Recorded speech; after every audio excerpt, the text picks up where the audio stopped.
Okay. Please let's welcome Dr. Sourav Datta to our seminar talk at our school. Thank you, Saurabh Datta, Dr. Datta, for accepting our request. We really very glad for that. Dr. Datta completed his PhD from Texas A&M in mathematics, Texas A&M College Station. After that, he joined as a researcher at the Coastal Hydraulics Lab, U.S. Army Engineers R&D Center, Vicksburg, Mississippi. His research interests include computational mathematics, computational fluid dynamics, and spatially reduced order modeling in flow and transport phenomenon. He has published several research articles in quality journals, such as Journal of Computational Physics. And today he will talk on data-driven reduced order modeling for applications in computational hydrology. Please go ahead, Dr. Datta.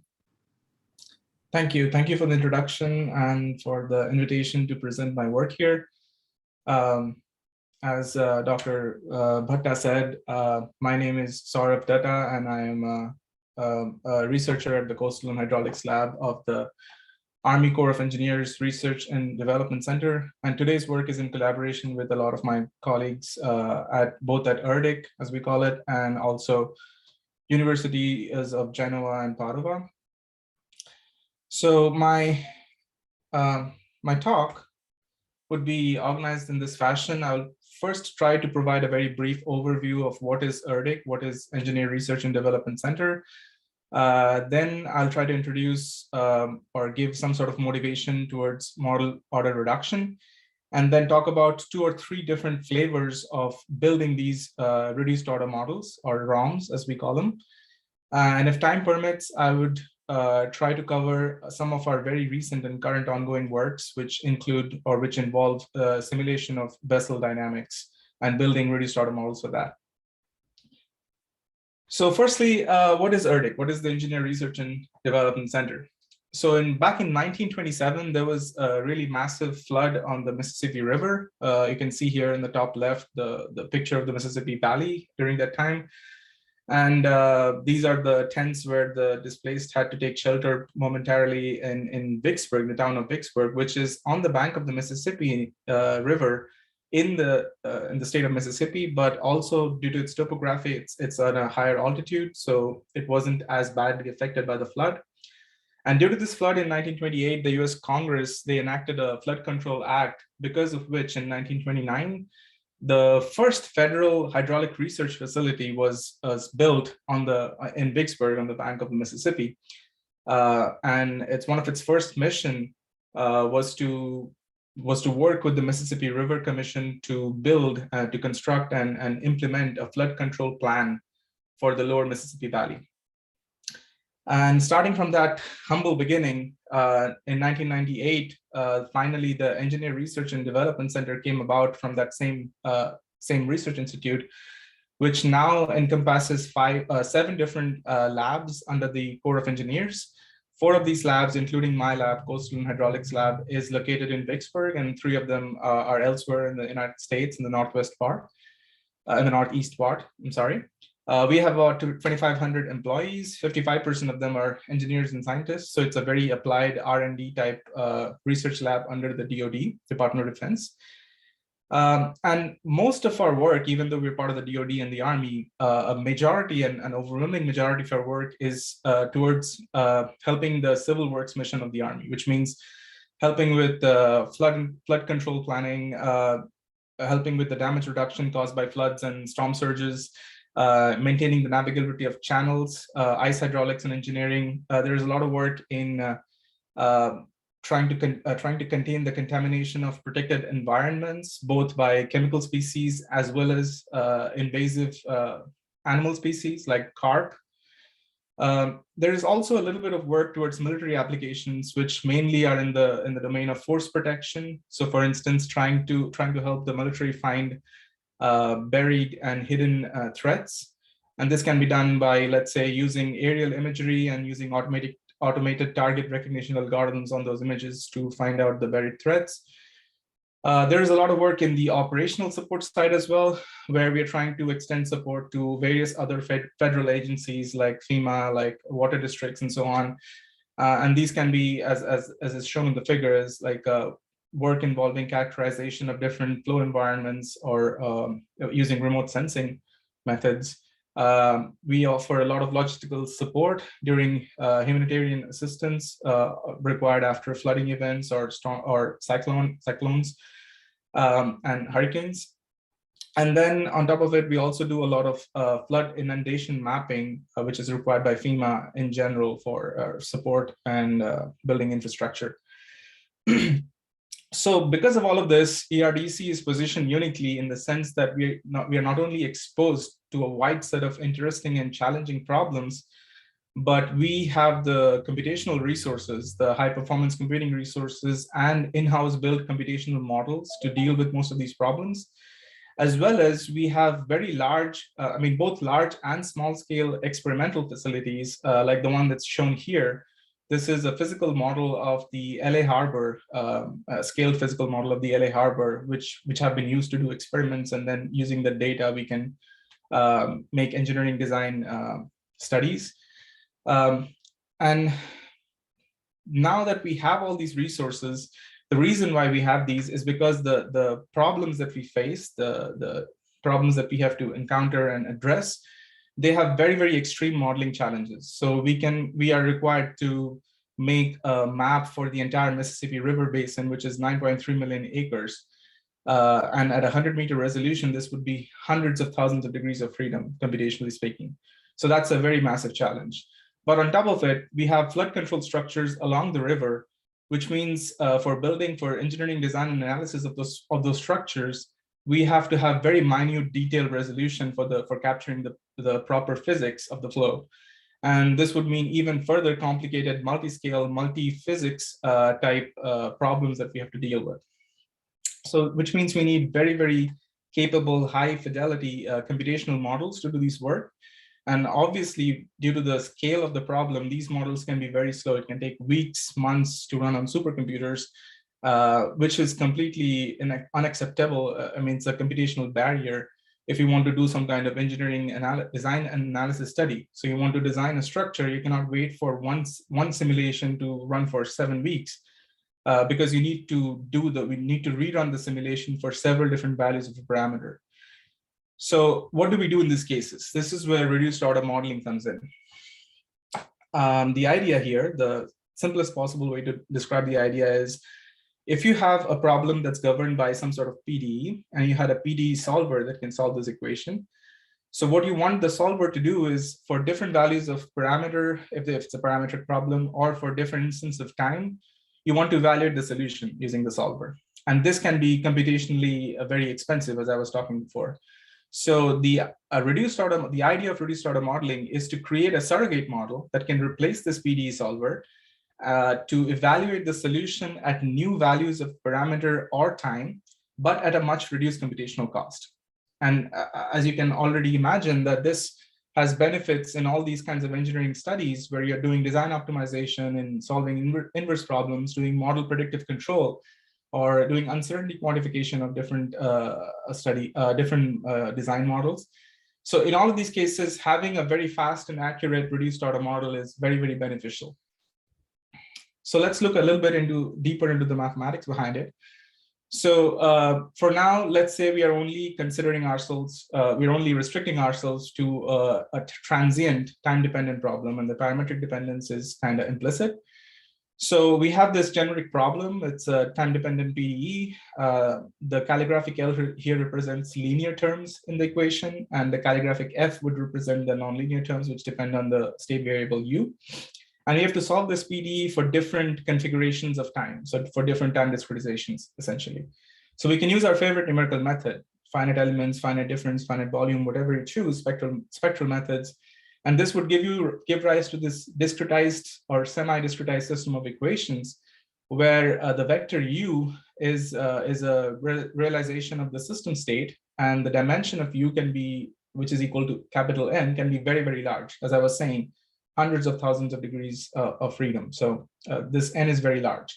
So solving this equation, while accurate, would be very expensive and very slow, especially if you're doing it for different time configurations, for different time discretizations. So instead, let's assume, or let's imagine that there exists a new space, a new linear reduced space in which you can represent your solution U. And this space is given by V, this vector, this matrix V. And if you represent your solution in terms of this new reduced space or reduced basis V, then the expansion coefficients given by the vector Z would be your new representation of the solution.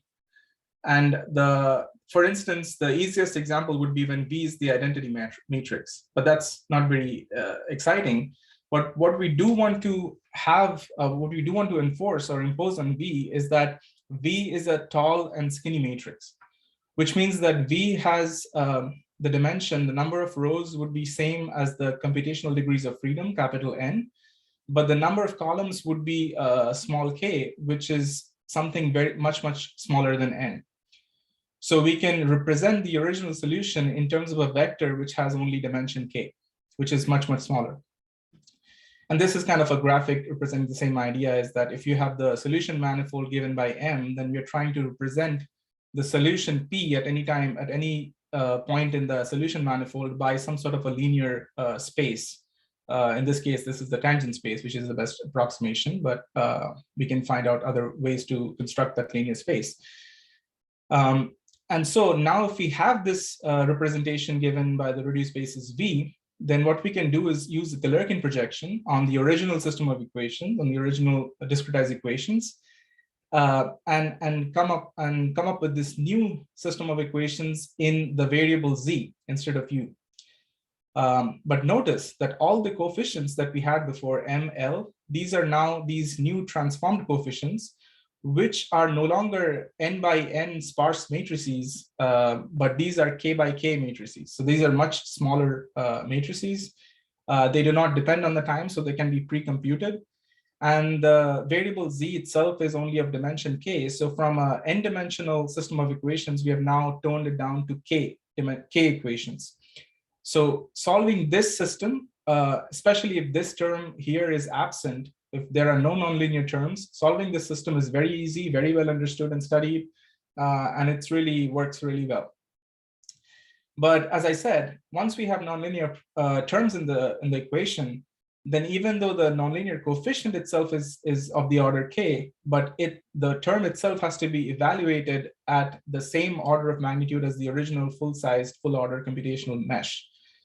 So the whole point of solving a smaller system of equations and thus accelerating the computational model is now becoming much more harder, because now we are going back and evaluating in the full-size mesh.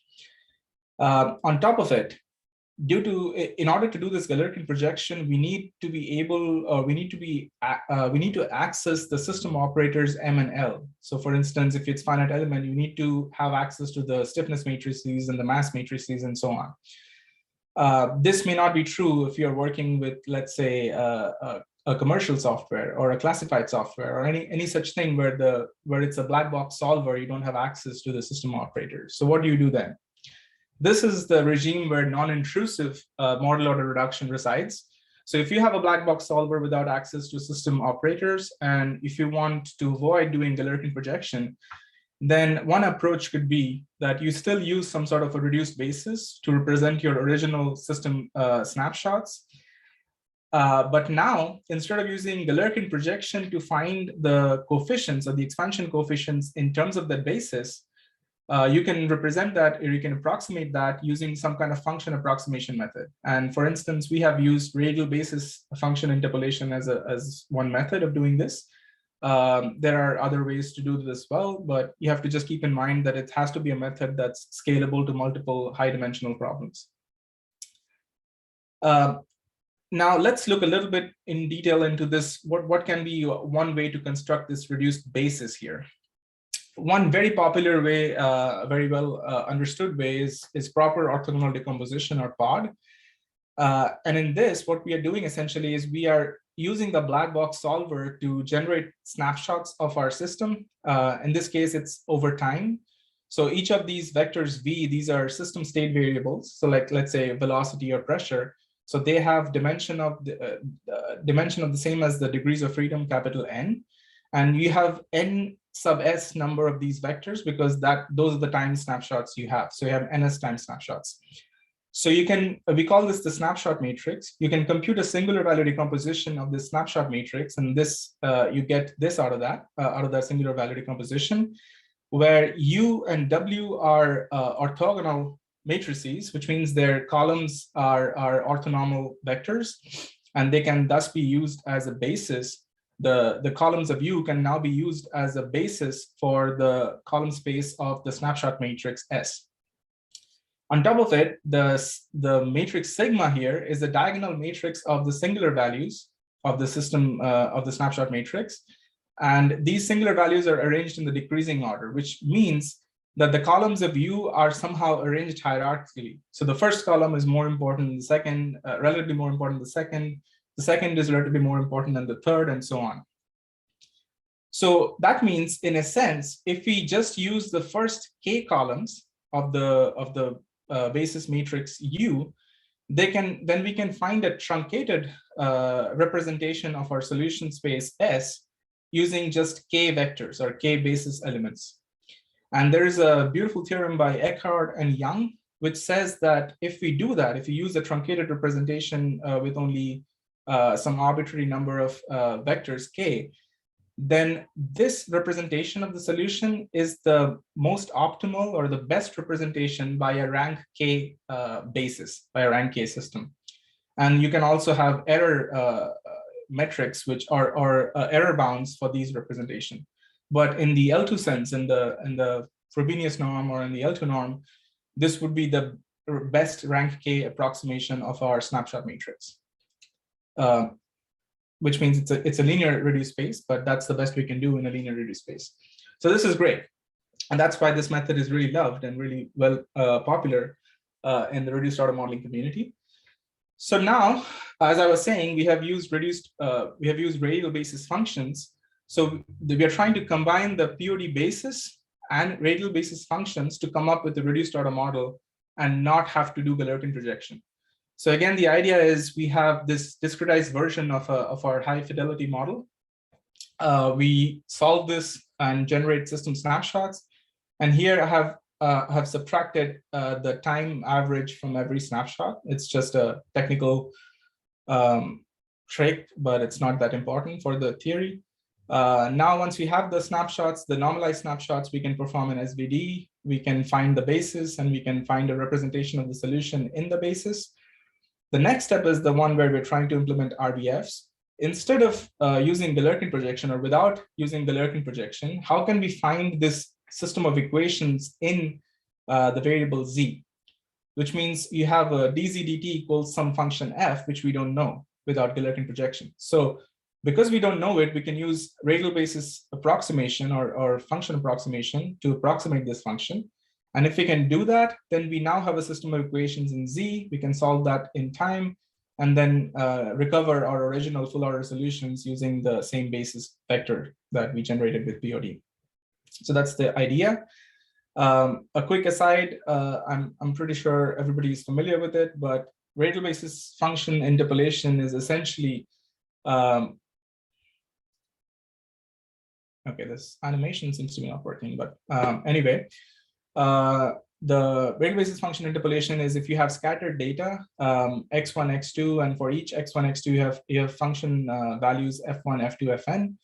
Then one way to find a continuous function that interpolates on this data is to take a linear sum of these kernel functions. So you have some kind of hat functions. There should have been an, let's see. Yeah, well, you have some kind of hat functions which are centered at each of these data points. And then if you keep adding enough number of hat functions, then take a sum, a linear combination of those hat functions, then you get a surface or a continuous function that can be an approximation of your original function from which the data originated.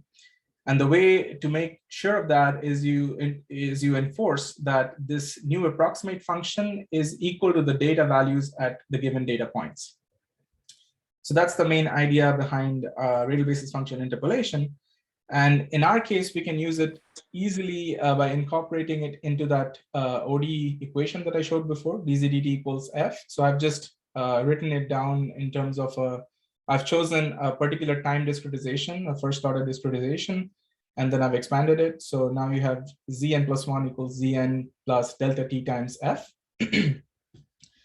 And then we can use the radial basis function approximation to approximate this f here, as is shown here. And then in this paper right here, it was published in JCP, we have shown that this works really well. Once you have the radial basis approximation, you can now use that to solve the system for different values of delta t and get accurate results. And in fact, we showed that for a particular riverine flow problem, which is flow in the Kissimmee River in Florida, this is a very, very massive system with about 300,000 degrees of freedom for the entire system. We were able to show that the reduced order model that we generate out of this is about 23 times faster than the original finite element based high fidelity model, but it's still accurate up to say 2 to 3% relative error. But in that paper, we also did something. We also introduced another new idea, which is now that we have a way to construct a radial basis based approximation of our dynamics map of our time derivative function, how can we make that a little bit more efficient, a little bit more robust? And that is usually done by one of the ways that can be done is by figuring out an algorithm to find an optimal distribution of the data points. So instead of using all the available data points, can we choose an optimal set of those points, a subset of those points, and use those to construct our radial basis function approximation? Now, there have been in literature some other greedy algorithms that have done this before. And here I show an interpolation error estimate that uses power functions. So this is all part of radial basis function literature. And this derivation in itself is in the paper as well. But what this estimate essentially says is that the error of the approximation, f is the original function and capital F is the RBF approximation of that, is bounded by the product of this power function and the norm of the original data function f in the native Hilbert space of the kernel phi. So using this estimate or this error estimate, there have been other algorithms that have been proposed where you can try to minimize the power function that will bound the error, or you can try to minimize directly the residual of your approximation and bound the error that way. But both of those methods have drawbacks. The residual based methods will be clustered towards the points in your function where the function has high degree of variation. And that way it will be a suboptimal distribution. And then the power function is a continuous function. So it kind of forces your distribution that you're selecting iteratively to eventually converge to a uniform distribution. So it's also not very optimal in that sense. So instead, so these are called the P greedy, which uses power functions, and the F greedy, which uses the function residuals. So instead, we suggested or we proposed a method called the power scaled residual greedy algorithm, or the PSR greedy algorithm, which instead of using just the power function or just the residual, is actually uses the product of the power function and the residual. And this follows from the estimate we showed before, that in this way, we are actually avoiding the drawbacks of each of those methods. And we were able to show that, I'm going ahead a little bit. We were able to show that this actually also produces very,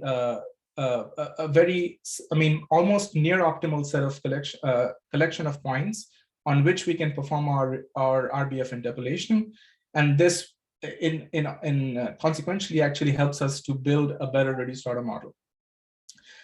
So for testing these ideas, we wanted to use some kind of real world problems. So we chose flows that are governed by the 2D depth averaged shallow water equations, which is the depth averaged approximation of Navier-Stokes.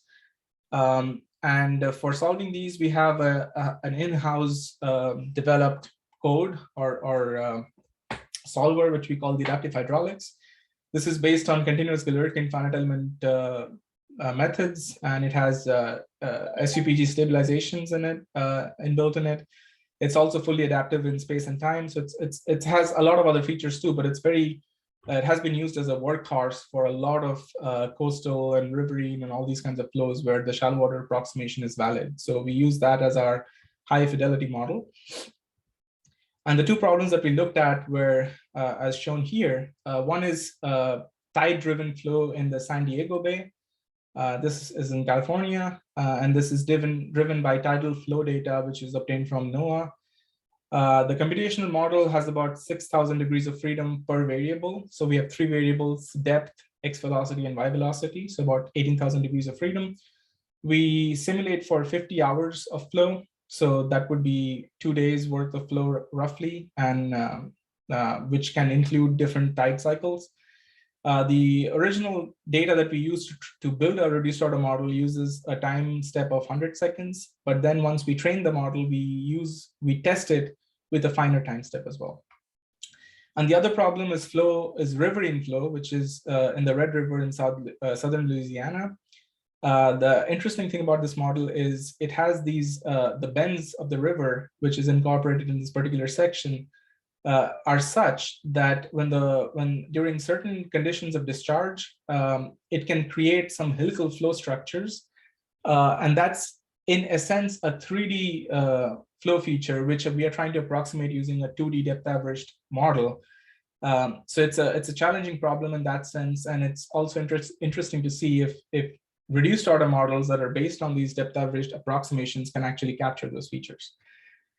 The computational model has about 12,000 degrees of freedom per variable. Again, we use a coarser step for building our model and train it on a finer step. And again, this model is driven by real world hydrograph data on the inflow and tailwater conditions that are obtained from USGS. Oh. Yeah, okay. So I think this is one of those artifacts of Zoom. If you're not able to go full screen, these animations somehow are not working. But anyway, these animations were here, and some of these results are in the paper as well, where we try to show that the clustering effect of the F-greedy algorithm, you can kind of see it here. This is an intermediate time during the greedy iterations. And you can see that wherever the function has higher variations, the F-greedy algorithm has picked up points in those areas way more in a more clustered way, whereas the rest of the domain is kind of empty. The P-greedy algorithm doesn't necessarily doesn't know about the function variation at all, so it kind of starts picking points uniformly all throughout the domain. And this is our PSR greedy algorithm, which tries to avoid both of these drawbacks and tries to find a happy marriage between the two in some sense.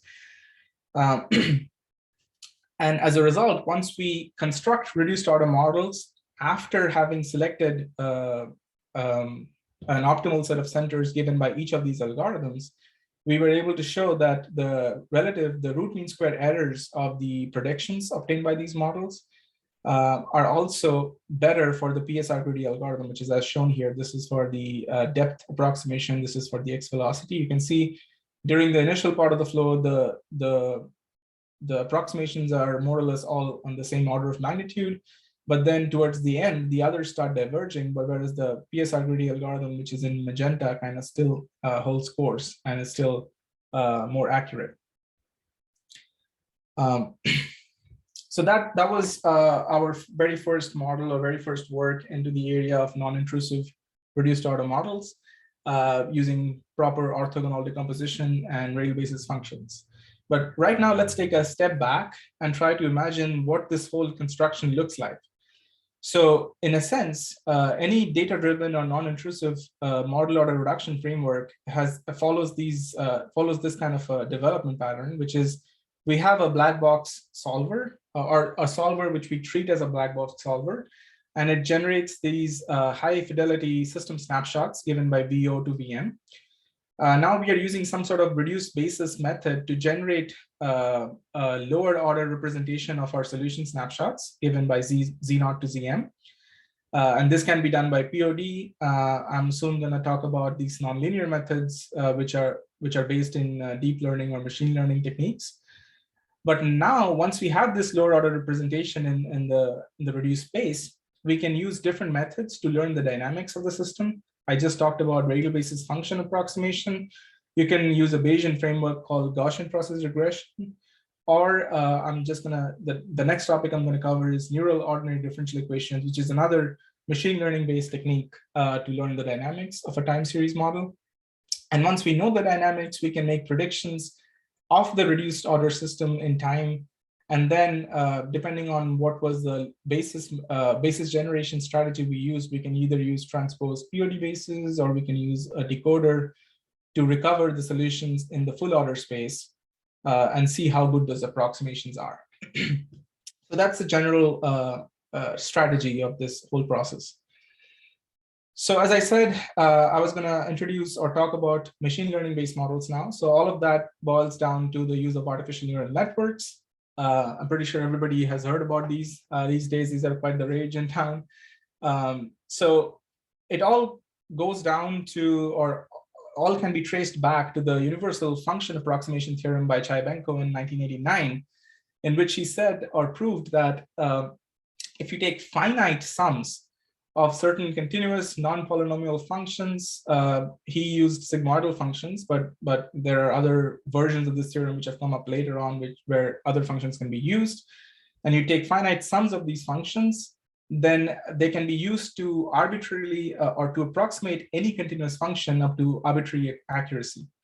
So that's what essentially it's saying, that neural networks can be used to approximate any function up to arbitrary accuracy, any continuous function up to arbitrary accuracy. And there have been several other variations on this theorem which have extended this definition to maybe even partially discontinuous functions and different types of activation functions and so on. By activation function, I mean this sigmoidal function, this non-polynomial basis function that is being used to represent our solution. And there are different types of activation functions for that. But I'm not going to go into details of neural networks here, because that's a whole lecture series in itself. But the kind of neural network architectures that we have used so far, one of them is called the autoencoder architecture. And this is a nonlinear embedding strategy to replace the proper orthogonal decomposition strategy, which is a linear reduced basis construction strategy. So in this particular method in autoencoders, what we are doing on autoencoders are neural networks that learn the identity map. So essentially it maps an input X to itself. So why is that interesting or important? It's interesting because it does that in using two different neural networks. One is called the Encoder Network, which takes as input the original vector X, and then it constricts it down, or it maps it to this latent space, or to this bottleneck layer, as some people call it, which has much, much smaller dimension than the original input vector. And then the second part of the network, which is the decoder network, which takes this latent space representation as input, and then tries to reconstruct the original data vector X out of that. So combining these two things together, we have an identity map from X to X. But if we are successful in creating this identity map, this overall identity map, then we can just isolate the first part of it, which is the encoder network, and see that this is what we were doing essentially using POD as well. We were taking a vector of very high dimension, and then we were trying to constrain it to a much lower dimensional space. So essentially, this encoder network is trying to learn the most essential features of our data, which can be represented by a smaller sized vector. So that's the encoder network. And once we know that representation, we can build dynamics models in using this representation in these coordinates, in these new coordinates. The other method here that we have used for learning dynamics is called neural ordinary differential equations, or NODE. This is also a relatively new method, only proposed in, I think, 2018 or 19. And here what we're doing is, it's just kind of a direct extension of our radial basis function method. So once we have a lower order representation of our system given by these, given by z, the vector z, which is the latent space vector. So we are trying to find a dynamics, a system of ODEs for describing the time evolution of z. So dz dt equals calligraphic f is our system of ODEs. Previously, we tried radial basis functions to approximate calligraphic f. Now we can use a neural network to approximate this. And the next step, I mean, one way to do it from here on is, oh, we can represent this with a neural network. So let's just throw all the data into the neural network and let the neural network learn the entire time history. That is also something that has been tried before, but it's not very generalizable, and it doesn't extend very well to all kinds of problems.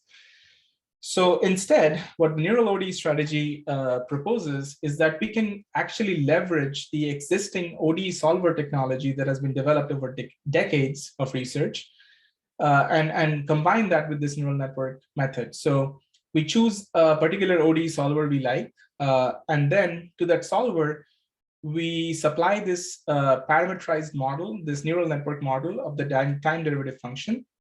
We give the initial conditions, and we also provide the time points at which we need our predictions. So once the ODE solver makes its predictions, since we already have data at those points, we can compare them and create some sort of a loss function, some sort of an error function. And then if we minimize or optimize this loss function with respect to the parameters of the neural network, then we can find better values of the weights and biases of the neural network and construct a better approximation for our dynamics function. This is the general idea, or the overall idea, but there are obviously a lot of details that goes into making these models work. And some of these details you can find in these two conference preceding articles that we wrote on these methods. So the first one was came out in the AAAI Machine Learning and Physical Sciences conference earlier this year. And here we explore the combination of POD with neural ODE method to develop reduced order models and compare it with existing classical methods. And in the second one, we used autoencoders and neural ODEs to develop models and compared that with POD and neural ODEs, as well as with some of the older, more classical methods as well. So here I just have two methods, two of these classical methods that I mentioned just now. One is dynamic mode decomposition, which is another modal decomposition method. It's also very popular for periodic and quasi-periodic problems, works really well. The only thing I would mention here without going into details is that the idea is that instead of trying to find, trying to build an approximation of the solution snapshot space, here, the idea is to try and approximate the operator that takes the solution at time point t to the time point t plus delta t, or from time t1 to t2 basically. So there would be an operator that does the transformation, and you're trying to find a linear discretized fit or approximation of that operator. In the infinite dimensional space, that operator is called the Koopman operator, and we're trying to find a linear approximation of the Koopman operator with this method. And the second one, as I said, is the Bayesian framework called Gaussian process regression. The striking feature of this is that here we are also doing some sort of a regression on observable data, but instead of finding a deterministic map, we are trying to find a distribution or a class of functions, all of which are admit this kind of all of which are good fits to the data, but then because it's a distribution, we are automatically endowed with some sort of a standard deviation or some sort of a measure of uncertainty of our candidate function f that we get out of that. So this automatically, this reduced order model that you build with Gaussian process regression automatically comes with an uncertainty estimate, which is very nice as well. but there are obviously drawbacks to this method as well. So it works well in certain cases and doesn't in certain other cases. So for these set of experiments, we also added another high fidelity model, which is a benchmark problem in CFD. It's flow around this circular object. And you can see under certain conditions, it produces this vertical vortex shedding structures. This is governed by 2D incompressible Navier-Stokes equations. I was solved in open foam. There are about 14,000 degrees of freedom per variable, and there is pressure U and V. For the training of the data, we solved this system and generated data between time 2.5 seconds and 5 seconds at a coarser time step. And then we made predictions also between 2.5, but up to 6 seconds. So there was an extra 1 second of extrapolation that we did with our trained models. And we also tried to predict at a much finer time step than the original training data. In the first paper in MLPS, we showed results of an extensive architecture search for the neural ODE architectures. We searched for about 400 different architectures by varying hyperparameters like the ODE solver, what kind of scaling we're using, different optimization algorithms, different learning rate schedulers, and so on. And in the end, we chose, let's say, the best 8 architectures that we get out of it with different variations of all these hyperparameters. But then, obviously, with these architectures, we built reduced order models for the cylinder flow problem, where the analysis was done. But what was striking is that now if we use the same architectures to actually make predictions for the shallow water problem, which is the flow in the San Diego Bay, we were still getting the same sort of inferences and the same type of results, same type of comparisons with other methods, which means that these architectures are extendable to completely different types of data as well, which was really nice to find out. As you can show here, we are comparing the POD plus node model with the Gaussian process regression, with radial basis functions, and with DMD-based models. The error, this is for the depth variable. You can see all the errors are less than, this is the relative error curve. So all of them are less than 10% in relative error.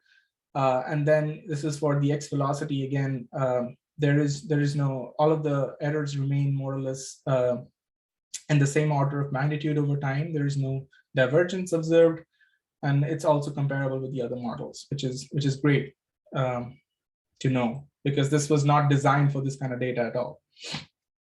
And this is the same comparison done in the reduced space, which is looking at the expansion coefficients. So you can look at the first coefficient, the second coefficient, and so on for velocity, for depth. And as you can see, they all more or less agree with each other in terms of the representation capabilities. In the second paper, or the second article, we did a similar kind of study with autoencoder architecture searches, again, varying different hyperparameters. And one of the main important ones was the size of the latent space.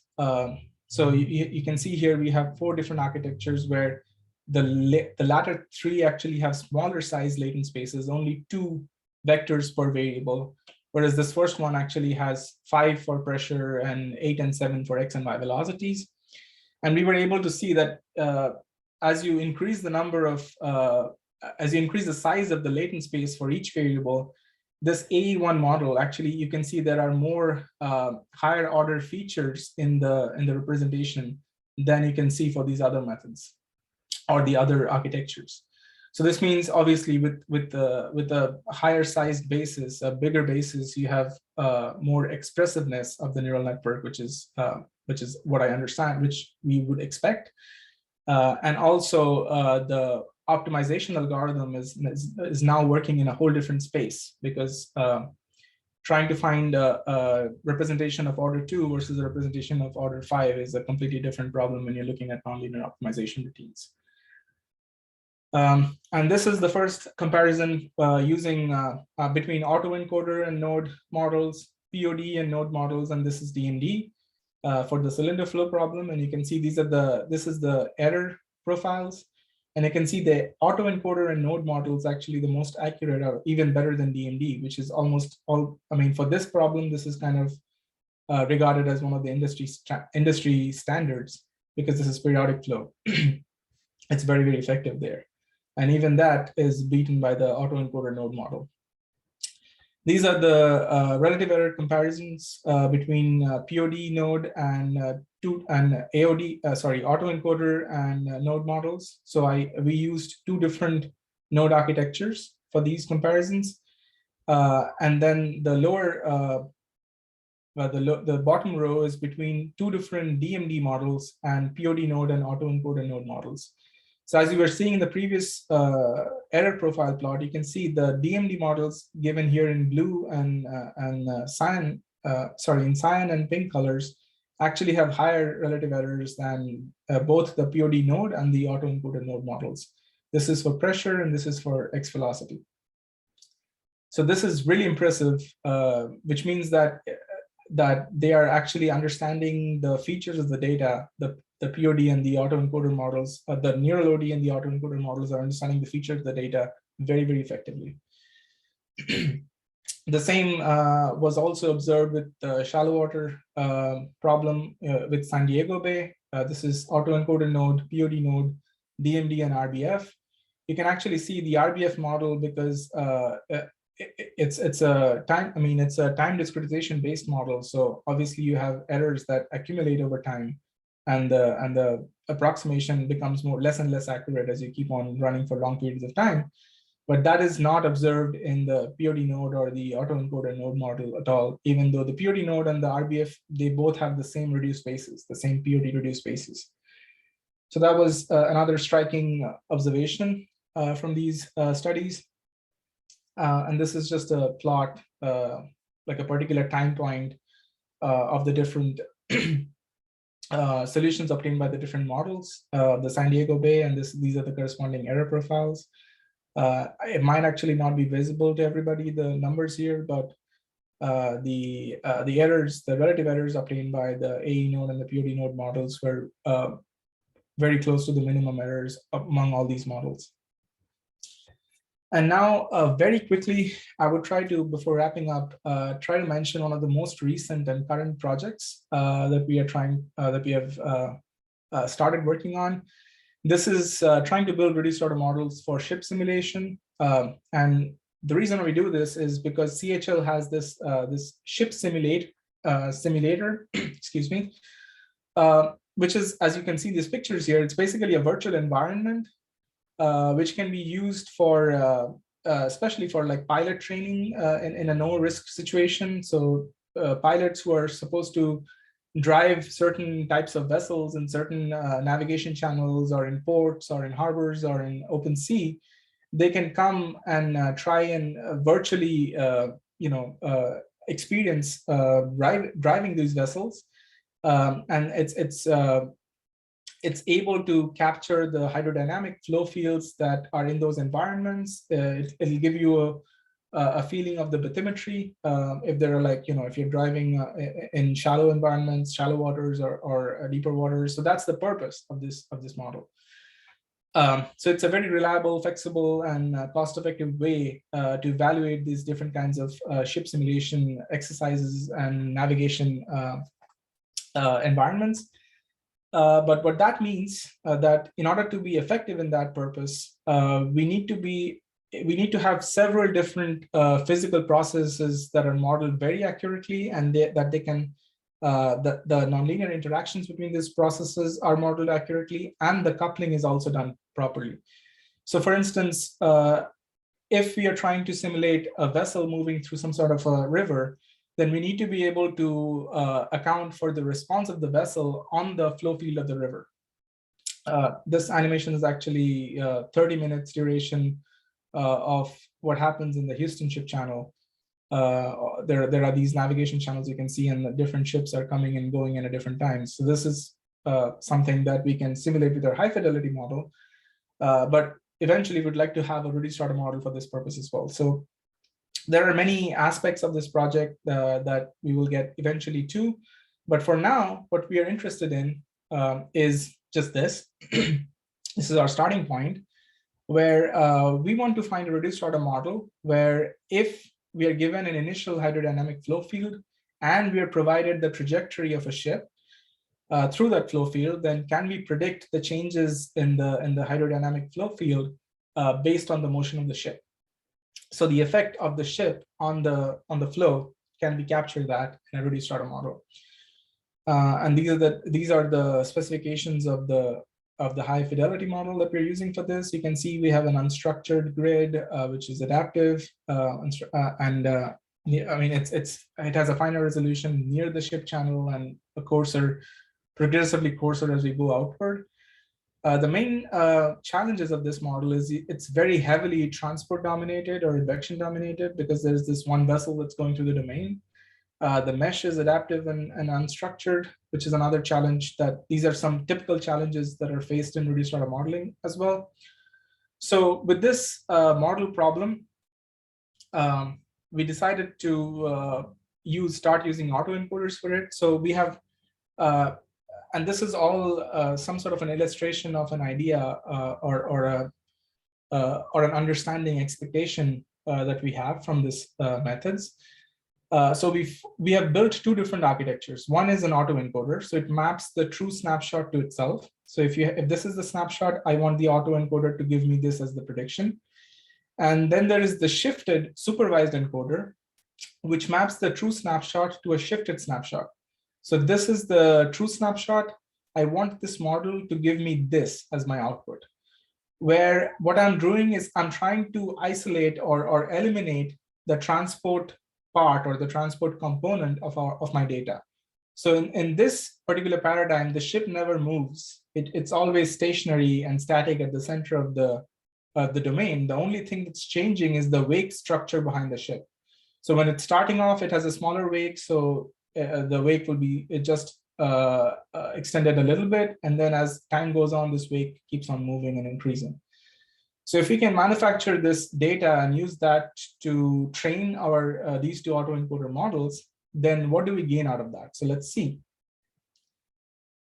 These are the latent space models for, or the representations for the y velocity that are coming out of these models. And you can see that they both train relatively well. This is the training loss as it evolves over time. You can see here the training loss evolves in a much more gradual way, whereas here it's a little bit more erratic, but it has different parts of faster and slower convergences, because it's trying to learn different things. Here it's trying to actually learn the identity map itself, whereas here it's trying to learn the transport map between the initial and between the true snapshot and the shifted snapshot.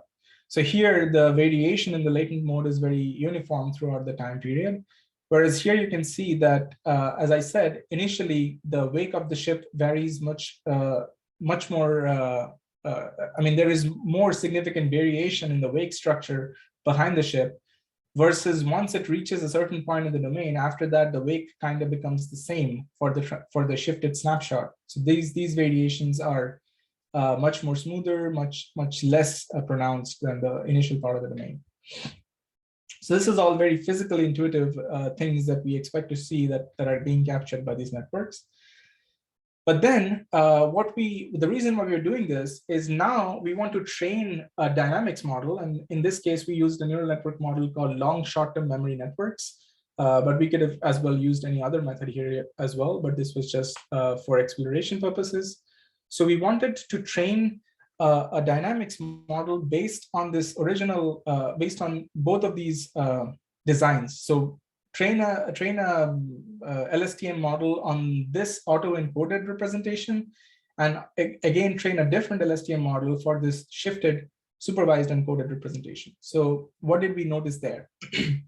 When we train the LSTM model on the auto-encoded representation, which is this is input, this is output, you can see the LSTM model training is very similar to the way the auto-encoded training went. It's very gradual. It learns the dynamics slowly over 10,000 epochs, and then eventually produces a very acceptably accurate model for the dynamics. These are this is the LSTM solution. This is the ADH, the original high fidelity solution.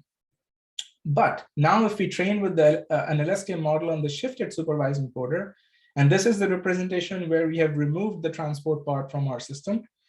Now you see the training, how this goes. because this data is no longer transport dominated, if we try to train an LSTM model on this just trains super fast. It's already reached the optimal solution within the first 1500 epochs, and the rest of it is just minor variations in training. And it's still producing a very accurate solution of the shifted snapshot space.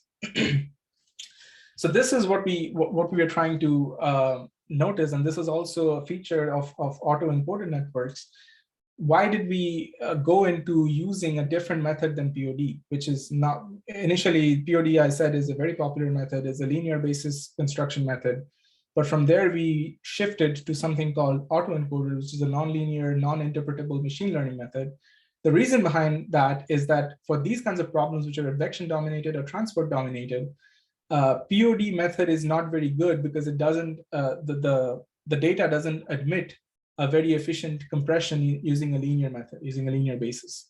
So if you want to use POD method, you would have to use a very large basis size. You cannot truncate to a small basis size.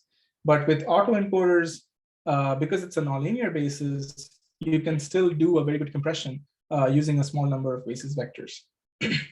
And this is something that here we were trying to capture as well, using these autoencoder, the shifted supervised encoder and the autoencoder strategy. And this is current work, it's ongoing work, which we hope to expand much more and actually create a working reduced auto model out of this knowledge as well. So that's what I had more or less today. In conclusion, and some observations that we have noticed so far is there are many different architectures and many different reduced order modeling strategies available and used today. Each of them have their own strengths and weaknesses. For instance, I didn't talk at all about problems which have parametric variations. And some of these methods like radial basis functions, Gaussian process regression, and even some of the machine learning based methods, they can be easily extended or generalized to parametric problems as well. But say dynamic mode decomposition, neural ODEs, these are some of the problems which the extension to parametric problems is much, much more harder to imagine or to construct. So that's one important limitation to understand and keep in mind when you're trying to develop reduced order models for your problems of interest. Some of these scale very well to larger problems. Some of these don't. The radial basis function would scale ideally very well. The Gaussian process regression would be a harder problem to create those distributions when you have really a lot of data. Neural ODE training is until now, it's still very, very expensive because we don't necessarily have architectures that are optimized for HPCs and GPUs and so on. And autoencoders, as I said, are very, very flexible ways of representing and doing a dimension reduction. They can be easily combined with many different types of models. And one of the main limitations right now is trying to use autoencoder type compressions for data which have unstructured meshes, like the one that we have here. So if you want to use convolutional autoencoders, which are built on regularly spaced data, like imagine if you're looking at images of a face, then that's a pixel-based data which has regularly spaced pixels, and you can use a convolutional autoencoder on that pretty easily. But if you have data that has an unstructured mesh representation, then there is not yet a standard method to do that. There are some suggestions using graph neural networks, but it's still very much an active area of research. So with that, I would like to conclude my talk. I'd be happy to answer questions. This is my contact email if anybody wants to get in touch. These are some of the papers that I talked about today. And this last paper is actually a package, a software package that we recently released called PyNiram, which is available as an open source package in GitHub. And right now it has the capabilities to do reduced order models or build reduced order models using proper orthogonal decomposition, POD, using radial basis functions, using dynamic mode decomposition, and using neural ODEs. We are going to very, very soon add autoencoders to it. Right now, we're doing some model platform testing for that. But that would all of these methods would cover easily all the experiments that I presented through these papers and in the talk today. And I happily encourage everybody to try and use it if they're trying to do any kind of restore modeling work in their own research projects. If there are any problems, they can, feel free to reach out to me. I'll be happy to help any way I can. So thank you once again for your time. If there are questions, I'd be happy to answer them. Thank you, Saurabh.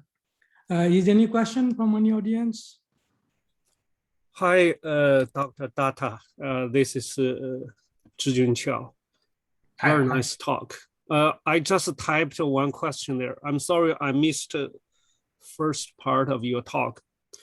Okay. But it's really, really interesting things you did. I'm very interested in your work. One of the questions is regarding shallow water equations. You talked about the shallow water model. Can you go back to the slide showing that? Sure. Shallow water model, you described from some equations. I'm not so sure that equation you come from, is that Navier-Stokes or something else? This is the classical. This one. Yeah. There are 2D shallow water equations, yes. So these are the classical 2D depth averaged approximation of the Navier-Stokes equations and the shallow water equation that you get out of that, which I think is called the Saint Vernon equations in some literature. It's that same exact model. But to answer your to kind of get to your question that you're trying to put there is, what kind of shallow water equations like KDV equations and so on can be included in these models? And this is a really good question, because I think I might have overlooked mentioning this. As I was trying to say here, well, let me go back a little bit more. Yes. So this is all the work that I presented today is non-intrusive or data-driven model order reduction. So one of the key ideas is the full order solver is a black box. So that's why I tried to present results with two different computational models, because I don't like the methods, they don't care where the data is coming from. So it can be shallow water equation data, it can be Navier-Stokes data, it can be magnitude hydrodynamics data, it can be any kind of data, any kind of model that you're trying to solve. If you have data for it, we can try and build a reduced order model for that data. So it's a data-driven, or it's tailored to the data. A data-driven model. Yes, a data-driven model, exactly. Oh, okay. So it's in your equation, excuse me, go ahead. I was just saying that way it's agnostic to whatever original governing equations you're trying to come up with or trying to use to generate your data. Yeah. Good. So in your equation, Z is clear. What about those alpha J and phi sub J? Z sub I is clear. Yeah, that formulation. What is alpha? What is phi? So this I was saying here that in contrast to the previous way of doing things, where here we were trying to get a new system of equations in Z by Galerkin projection. I see. Okay. If we want to avoid that, how do we still get a system of equations in Z but don't want to do Galerkin projections? So that would mean that that I want to find these coefficients Z without Galerkin projections, and that can be done by any kind of function approximation algorithm. So I showed some results with radial basis functions. So you can think of these phis as the radial basis functions, and the alpha j's would be the coefficients of your interpolation. So that would be one interpretation, but it can be Bessel functions. It can be any other, your choice of function approximation that you want to use here. As long as it's extendable to multiple dimensions and it's robust and there are certain properties, people can use them. Yeah. Okay, this is my first question. Second question is regarding vessel. In your slides, you also talked about vessel. That part is a kind of a Navy project that for vessel. The vessel part you are doing is the project from Naval. No. I mean, three parts of a Department of Defense. Remember, it's Air Force and Army and Naval. Right. That's a good question. So we are, I mean, this project essentially is not from the Navy or anything. This is actually a very much a project of CHL, of Coastal and Hydraulics Lab. And the reason behind that is we are not actually looking at the construction of the vessel itself. We are not necessarily looking at the dynamics of the vessel or how to optimize the vessel and so on. This is ship dynamics. So as we are, you want to let me see. You want to reconstruct the image of the vessel. Is that correct? No, the image. Actually, I would or the shape. That. I would rephrase that as the original motivation for the problem is that tell me that. Yeah, so we want to build a reduced order model for the ship simulator.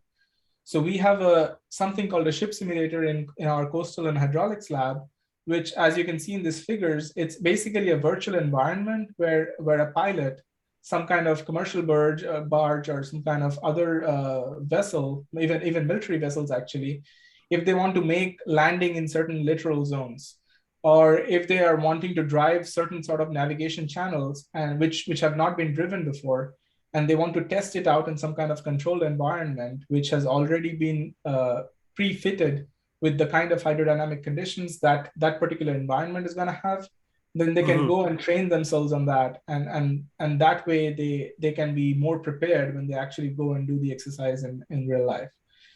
So this virtual environment of the ship simulator is one of the capabilities that CHL has. But there are certain limitations to that model design right now, and we're trying to build the next generation ship simulator out of it. So for that, we need a reduced order model for the simulation of ship. And right now, our project, the stage it is in the very first step, where we are saying that forget everything else, all the frills, all the bells and whistles. What we are trying to do right now is if you know the condition of the flow at the beginning of your simulation, and you're given the trajectory that the ship will take through the domain in time, then using that trajectory information and the initial flow conditions, can you predict what the flow will be as the vessel moves through the domain? Can a reduced order model make those predictions? So that's what right now what we're trying to construct. But then as we go on, we'll be adding more nonlinear effects, the coupling between the ship and the vessel, and the ship and the flow field, and the flow field and the ship, and so on and so forth. So in this moment, it doesn't matter shallow water or deep water. Even in the ocean, probably you're going to track the vessel dynamics, right? Yeah, as long as our high fidelity model gives us the proper data for the particular flow environment, we should be able to do it with a reduced order model. Yeah. Okay, I see. So again, it depends on what kind of wave approximation models we are employing. So for a deep water environment, we need a particular wave model. For a shallow water environment, we need a different wave model, and so on. Yeah, because I saw your picture showing yaw, roll, and pitch. That's mostly engineering words. Yes. Yeah. So that is not for the track of the vessel. It's not a track for the dynamics. Is that possible to follow the track of the muscle if you use your water wave dynamics after the vessel move forward? You saw the dynamics from water, right? So right now it's not a track for the vessel, right? Not a track, like a track. The path of the vessel in the water or in the ocean. So yeah. So the current status of the work is that we already accurately know what the trajectory of the vessel is. We are not trying to. Oh, I see. Okay, not track the trajectory, right? Yeah, the trajectory is already given information. We are trying to see the effect of the vessel on the environment, the flow environment. But the other question is, like, if you have the flow environment, can you predict where the vessel is at that point? That's also another stage of the problem, which we haven't gotten to that yet, but we might have to. That's my major concern, because the naval, so the naval office likes to do that project. Okay. Yeah. But some people gonna do using radar, like synthetic aperture radar signal processing, or SADA image reconstruction to track the vessel in the water. Yeah. That's another important part. Okay, so you are not doing that part yet, right? Not yet, no. Okay, thank you so much. Yeah, thank you for that's the all question. my questions. Yes. Thank you so much for the question. Rob, I have not a question. You have 6 degrees of freedom, correct? That stars, heat, pitch, sway, and all those stuff. 6, Yes. correct? How Yes. really 6 they exist? I know, suppose you have a surge and a heave and you may have a pitch. Correct? Yeah, so okay, so this is not necessarily my field of expertise, Okay. but this is the picture that I was given by the ship simulator development people, where this is the ideal scenario that they want to get to. So currently the vessel that they have, it can actually exhibit all these 6 degrees of freedom, but it might not be necessarily based upon hydrodynamic forcings that are real, that are true forcings. So to emulate all these 6 degrees of freedom, that's not really difficult. It's a virtual environment. You can create all those degrees of freedom. But are they based on real nonlinear simulations of the hydrodynamic flow field? That's not true right now. With the current ship simulator that we have, that's not necessarily true. So that's why we are actually going into building this next generation ship simulator, which actually has better wave approximation models and better tracking models and so on, so that it becomes more accurate and more realistic. Okay. So I have a question about more realistic, those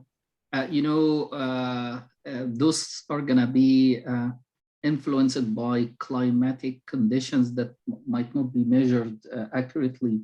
Did you consider including white noise or more precisely maybe stochastic partial differential equations for these models?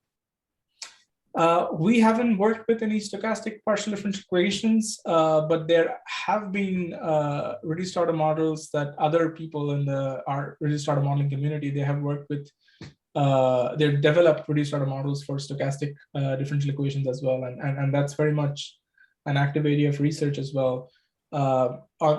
To answer the other part of the question, there are reduced order models, not every one of them, but some of them, which actually behave better. They're less sensitive to system noise, to white noise, or to any other kind of noise that your data might exhibit.